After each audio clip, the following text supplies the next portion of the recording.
Dalam bahagian masalah yang lepas, kita dapat tahu bahawa fungsi tinggi Rutherford orang pada Rutherford pada mana-mana masa ialah fungsi T.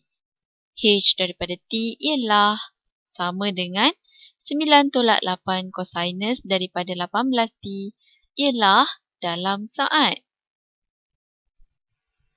Seperti ini ialah persamaan yang kita dapat.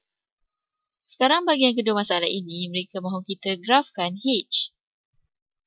Sebagai fungsi T antara kosong ialah kurang daripada atau sama dengan T. Kosong kurang daripada atau sama dengan 30. Mari saya lukiskan paksi. Baiklah, kita lukiskan paksi kita. Maka saya katakan itu paksi H saya. Baiklah, ini paksi H saya. Maka katakan ini ialah paksi T saya. Kita ada dua paksi di sini. Seperti yang anda lihat. Kita buatkan tanda di sini H. Dan di sini pula T. T kita. Maka T ini sama dengan kosong dan T ialah bersamaan dengan 30 saat. Kita tulis di sini 30 saat. Saya agak keliru bila saya nampak 18 di sini atau apa-apa pun. Maka apa yang saya akan lakukan pertama ialah saya akan grafkan fungsi yang berbeza. Kemudian saya akan terjemahkan kepada fungsi ini. Saya akan grafkan H theta ialah sama dengan 9. H theta sama dengan 9 tolak 8 kosinus. 8 kosinus daripada theta. Saya fikir anda akan lihat apa yang saya lakukan ini dengan lebih jelas apabila saya selesai.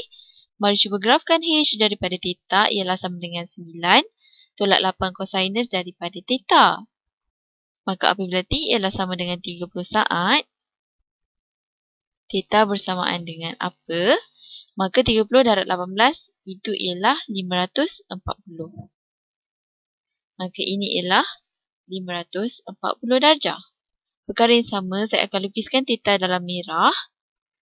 Dan atas paksi T, ini ialah 540 darjah. Maka ianya seperti 2 kali mengelilingi bulat. Maka itu ialah 540 darjah. Kemudian ia akan menjadi secara kasar 270 darjah. Kita tulis di sini 270 darjah. Baiklah. 90 darjah akan menjadi lebih kurang 1/3 daripada ini. Kita tulis di sini, kita anggarkan. 90 darjah itu ialah 180 darjah. Ini jadi 360 darjah. Dan ini jadi 360 tambah 90, maka ini. Okey, 360 tambah 90 berapa? Maka ini jadi 450 darjah. Jika anda mahu tahu masalah yang sepadan, masa yang sepadan, anda hanya ambil darjah ini dan bagikan dengan 18. Maka ianya 90 bagi 18. Apakah jawapannya? Ianya 5, bukan? Maka jika saya mahu tuliskan di sini, ia ialah 5 saat. Ini ialah pada 10 saat. Ini ialah 15 saat. Ini ialah 20 saat. Ini ialah 25 saat. Ini ialah 30 saat. 30 saat. Sebenarnya perkara mudah yang kita boleh buat ialah kita cari apa nilai fungsi ini pada titik ini. Kita cari nilai fungsinya. kerana mereka adalah darjah yang senang untuk dicari. Apa nilai kosinus? Maka mari kita cari. Mari saya lukiskan satu jadual. Kita akan lukis satu jadual untuk memudahkan kita lihat. Jadual selalunya bagus dan saya akan lukis dalam warna kuning. Saya akan lukiskan T theta dan H. T theta dan H di sini. Ini mungkin bukan cara yang lazim untuk melakukannya.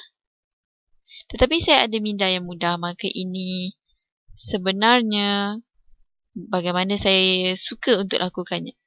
Maka saya suka fikirkan theta sebagai 0, 90, 180, 270, 360, 450 dan 540. Baiklah, ini ialah theta dan T masa sepadannya sebagai 0, 5, 10, 15, 20, 25, 30. Baiklah, ianya bukanlah susah di sini. Apabila T sama dengan 15 saat, 15 darab 18, kita cuba untuk mencari kosinus 270 darjah, bukan? Itu adalah apa yang kita perlu cari. 15 darab 18 ialah 270 darjah. Saya hanya lakukan ini kerana saya tiada kalkulator.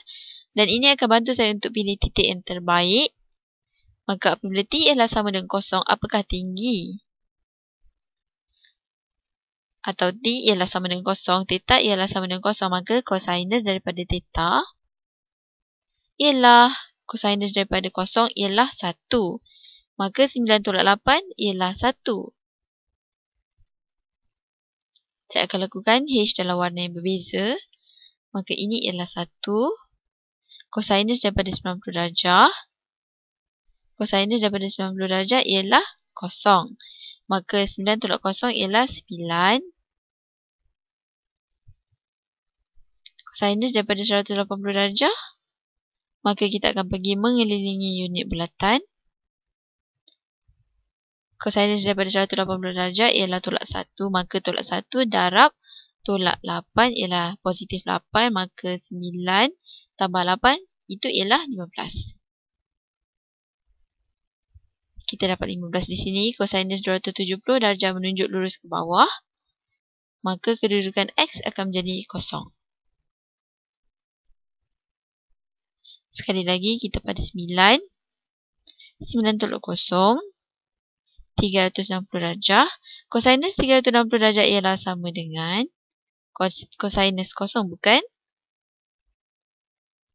Maka sekali lagi saya akan maksudkan kita pergi mengelilingi bulatan sekali.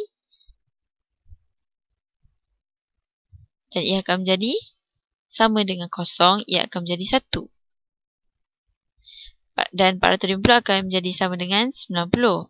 Maka ia akan jadi 9 dan kemudian 15 darjah. Mari kita plotkan titik ini. Baiklah, kita akan mula plotkan. Sebenarnya mari saya lukiskan 15 di atas sini. Apakah titik yang akan sentiasa kelihatan? Maka ini ialah 1, itu 1, itu 1 dan kita ada 9. Kita ada 9 di sini.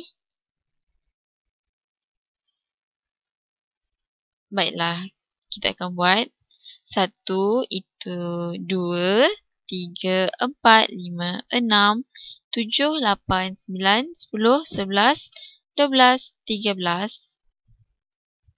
14 dan akhir sekali 15. Titik kita atau garis yang terakhir ialah 15. Baiklah. Kita telah buatkan garisan ini. Mari saya lukiskan cara untuk bantu kita. Saya akan lukiskan caranya. Sebenarnya mari saya buatkan ia susah untuk dilihat. Kerana apa? Kerana saya tidak mahu tumpukan pada garis panduan.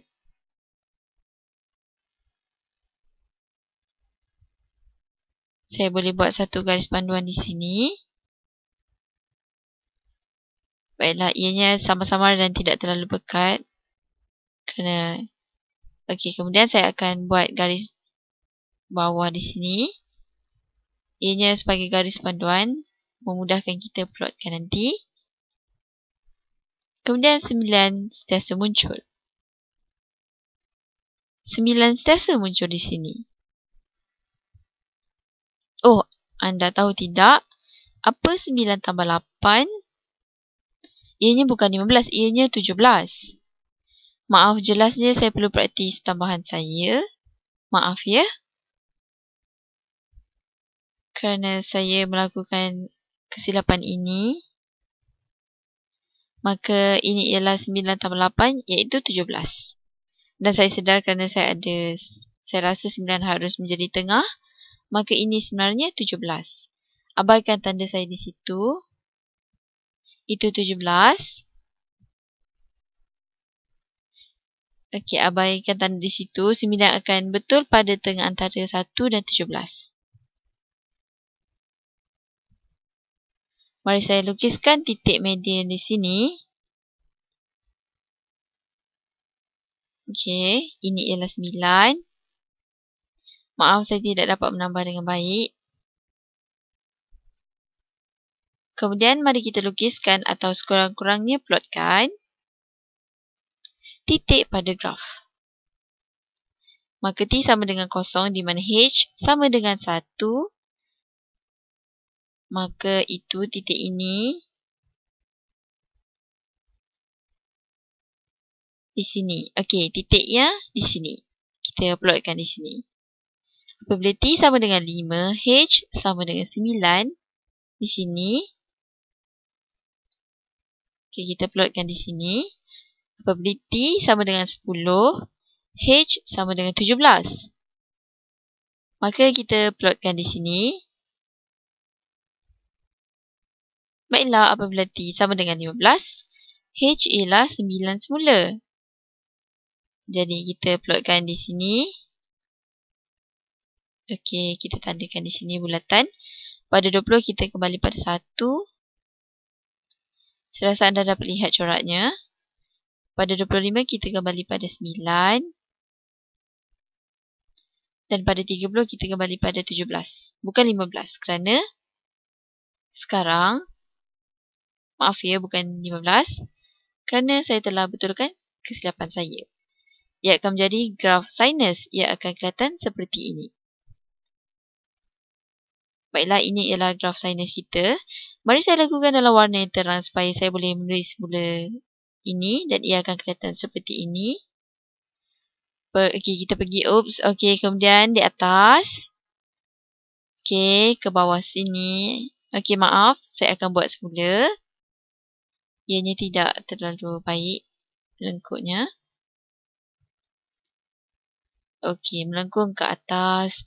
Turun semula ke bawah. Melengkung ke atas semula. Okey, seperti ini. Kita gerakkan perlahan. Dan kemudian melengkung. Turun semula ke bawah. Seperti itu. Ini ialah graf kita. Saya rasa dalam masalah mereka beritahu kita anggaran.